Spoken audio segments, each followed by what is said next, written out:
4-1 Sporting Lisbon versus Man City. One of the most embarrassing losses for Pep Guardiola ever since he's come to Manchester City. Dare I say it, one of the worst results in his time at the club, maybe even since his first season. I don't think City have conceded 4 in the Champions League since the 2016-17 season. Guardiola has never lost 4 games in a row. He's currently 75% of the way towards a new unwanted record. Brighton come in the Premier League. Obviously, I'll talk about that at the end of the video. We're going to break down everything that went wrong in this game for City, and obviously some positives if you're maybe a Man United fan watching this, because Sporting Lisbon were absolutely fantastic for large parts of the game as well. If you're new to the channel, make sure you subscribe. We'd really appreciate it. We have to be completely real. City started very, very well and then capitulated in a way defensively that I've probably never seen. I'll be completely real, never seen, defensively speaking, because sometimes you can be poor and it'd be a 0-0, but to concede 4, I mean, it's almost impossible to score 4 against City in the Champions League. Not being arrogant, these are just facts. And Lisbon, I mean, with all due respect, Sporting Lisbon have done it with ease. It's a worrying sign. But Sporting Lisbon, it says a lot about how big the result is, because Sporting Lisbon were at a bit of a disadvantage. They conceded so early. It was a terrible mistake from, I think it was from the midfielder, Morita.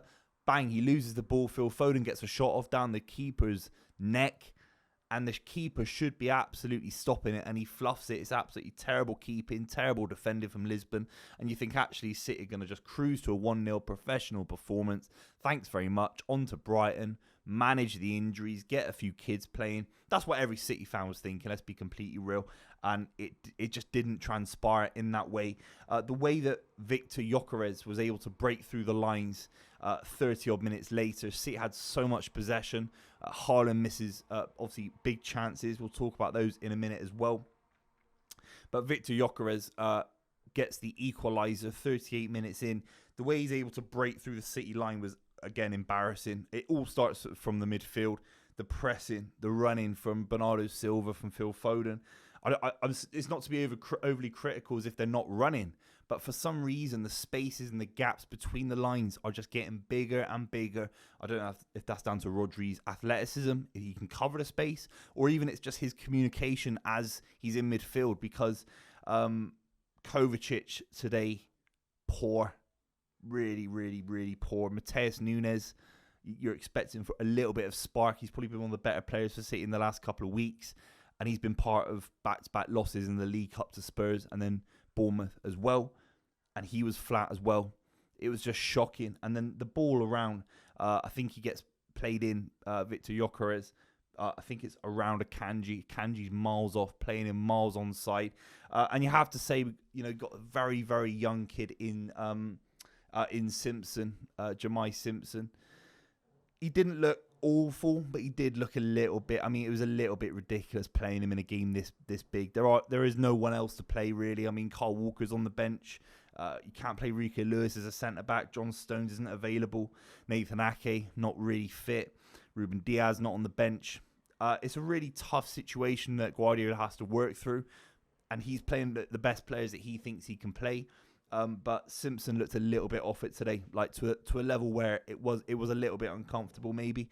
But ultimately, he didn't make as many mistakes as, Gvardiol gives the penalty away, of course, which gives Lisbon the 2-1 lead.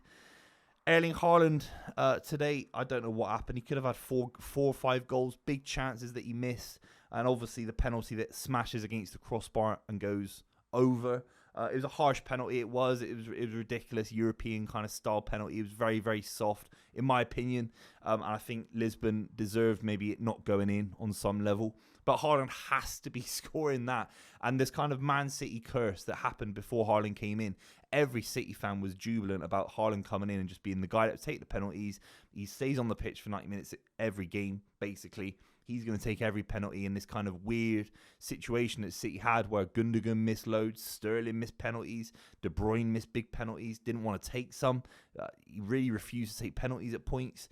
And obviously the famous one, Riyad Mahrez taking penalties as well. And you look at it and think Erling Haaland, he's in some very, very sluggish form in the last few weeks. He really has been. And he didn't look sharp today. He looked a little bit either fatigued or injured. I don't know if he's got an injury, but it's very, very concerning. And there will be now football fans tweeting me saying that Victor Gyökeres is better than Erling Haaland, and that's City's fault in it, because Haaland should have had at least a couple of goals today. But you got to credit Victor Gyökeres. I mean, this guy, to do it, he did it last weekend. I think he scored 4 last weekend, 3 last weekend. I think he's got back-to-back hat-tricks at least. And to get a hat-trick in the Champions League for anyone is amazing.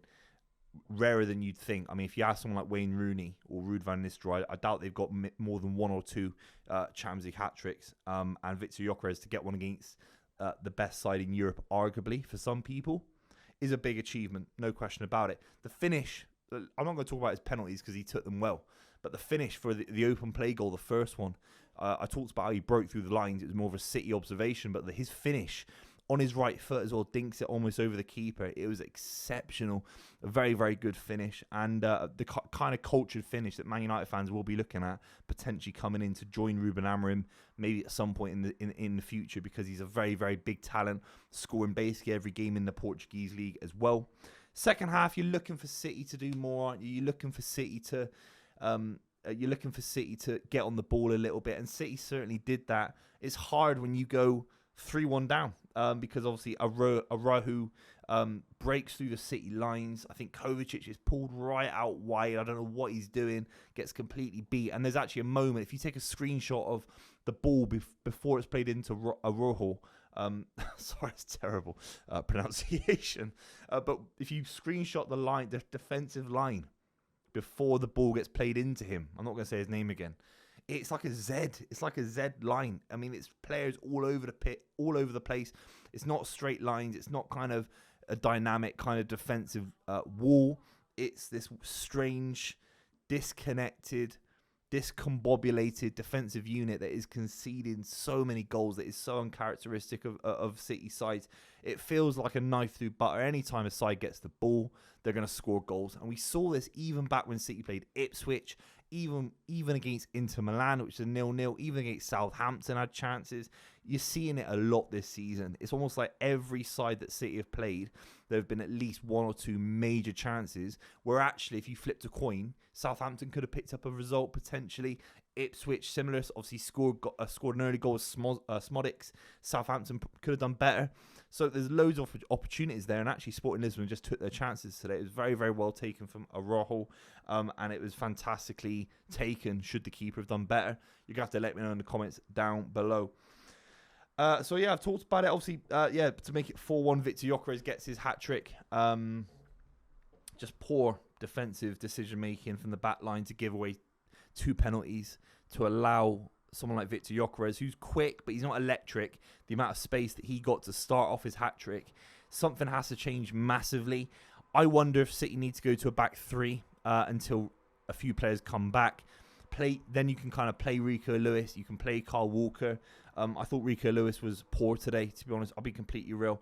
I like the guy a lot. It's hard to slag off anyone like Rico Lewis, but delivery into the final box, there's a lack of... He needs to improve his delivery, in my opinion. Sometimes it's all well and good being a cute fullback, tucking into midfield, but when he has a couple of opportunities to whip it with venom, and I didn't quite see it today. Kovacic...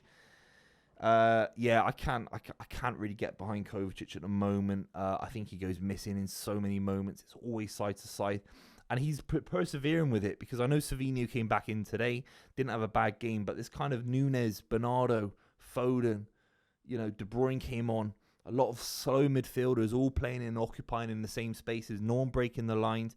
Doku came on in the second half to change things up. The issue is that there's a lack of ability for City to change things. And the only way I think things can change is if you lean into maybe a formation change and try and keep things a little bit more defensively secure at the back. It's however Guardiola sees it. If Guardiola sees it in a less troublesome way than I do, then he's the manager. He knows what to do. I see it as a fan, and I've never seen it this bad. I think the last time City conceded 4 in Europe was against Messi's Barcelona. This is Sporting Lisbon, with all due respect. And it's very, very poor. It's a side that is running out of ideas. It's a side not knowing organisationally how to hold on to a 0-0. Because a 0-0 would have been great today. 4-1 opens the door. Liverpool on the horizon in a couple of weeks. Brighton. I mean, Brighton will absolutely rip this City side if Brighton get on the ball. They really will. They've been in unbelievable form. They're pushing right up the table. Brighton, they're a very, very good side. And City have to find a way of kicking on. I don't know about the injury record. I think if you can bring Nathan Ake back, fine, that'd be great. If you can get someone like Kyle Walker back into the side just for a bit of experience, then fair enough. But the big concern is the midfield that's protecting the back four. You can have Nesta, you can have Maldini, Roberto Carlos. These guys, if they got balls getting flung over behind them and you're kind of out of control, you're going to make mistakes. You're going to give away penalties. You know, these guys, these great Italian defenders or Beckenbauer, they had great midfielders ahead of them to protect them from anything getting smashed into them and played over the top of them. And the spacing behind the City back line is down to the midfield, and Kovacic is a yard off it. Bernardo Silva, Phil Foden looks a little bit a yard off of it, in my opinion. I'm talking defensively. I'm not talking about their kind of quality on the ball. I'm talking about the spaces and the gaps in midfield are really, really big. As big as I've seen maybe. And City need to narrow it down, maybe add an extra man defensively and just make things a little bit more boring, because if City keep going this way, it's going to jeopardise the league's the big one, because I think City can lose even a couple more games in the Champions League. You don't want that, but the league format in the Champions League allows that a little bit more. But I'm concerned obviously about the Premier League now. I think if City lose a couple more games before going into the Anfield game, we're in a world of pain. We really, really are. Oh, yeah, very strange result. 4-1. Got to say fair play to Sporting Lisbon. Their managers, it's kind of his honeymoon before he goes to Manchester United. Great if you're a Man United fan. Shocking for City, of course. Things can only get better. But at the moment, they're rock bottom. It's probably as bad as it's ever been at City since Guardiola came in. Just in pure form terms. Because obviously if you're Premier League champions, that's an amazing thing to sort of still say. But things have to change massively. If you've watched this far, make sure you subscribe to the channel.